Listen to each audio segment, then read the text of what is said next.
यहाँ तो हम लोग कैसे खाट पर सोएंगे? अब जो है इसी में एडजस्ट करना पड़ेगा तुम लोगों को। अब ये शहर तो है नहीं कि हर चीज मिल जाए। उन छोटे कमरों को देखकर उन सभी बहुओं का मुंह बन जाता है। मोहिनी अब उन सब के कमरों में उनके लिए आम पन्ना लेकर आती है और ऐसे ही शाम हो जाती है। जहां मोहिनी को पहले सिर्फ 4 लोगों का खाना बनाना पड़ता था, तो वहीं अब शहर से आए परिवार के लिए मोहिनी खाना बनाते बनाते परेशान हो जाती है। चूल्हे पर रोटियां बनाते बनाते मेरे तो हाथ ही दर्द होने लग गए। और कितनी रोटियां बनानी है? मुझे लगा था शहर से देवरानी जेठानी आई हैं तो साथ में खाना बनवाएंगी, लेकिन वो चारों हैं कि कमरे में बैठकर बातें करने में लगी हुई हैं। बहू शहर से सफर करके आए हैं तो वो लोग थकान तो होगी ही ना। तू चिंता मत कर, कल से वो भी तेरे साथ घर के कामों में हाथ बंटवा देगी। एक काम कर, तू सबको खाने के लिए बुला कर लिया, मैं बाकी रोटियां बना लेती हूँ। पूरा परिवार साथ में बैठकर खाना खाता है। खाना खाने के बाद सभी लोग अपने अपने कमरों में सोने के लिए चले जाते हैं।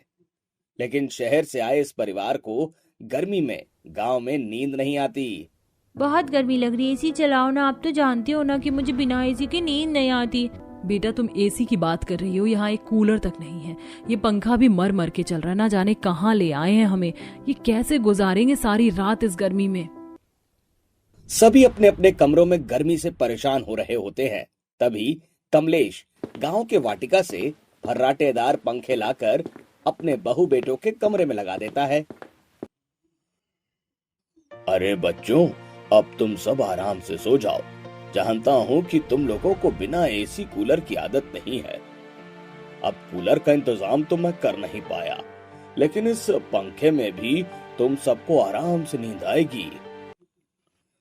ऐसे ही अगला दिन हो जाता है। सभी बेटे और बच्चे सुबह सुबह ही नहा धोकर साथ में खेतों पर चले जाते हैं और वहीं सभी बहुओं की नहाने की बारी आती है।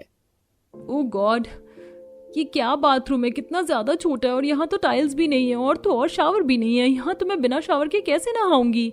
गाँव में तो इसी तरह का गुसल खाना होता है, हम सब तो इसी में नहाते हैं।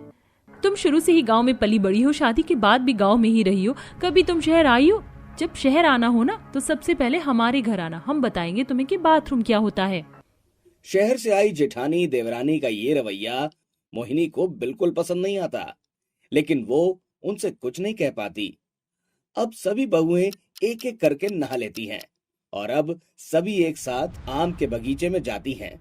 शहर से आई सभी बहुएं, उनके पति और बच्चे बगीचे से आम तोड़कर ढेर सारे आम खा लेते हैं। माँ, ये आम तो बहुत ज्यादा मीठे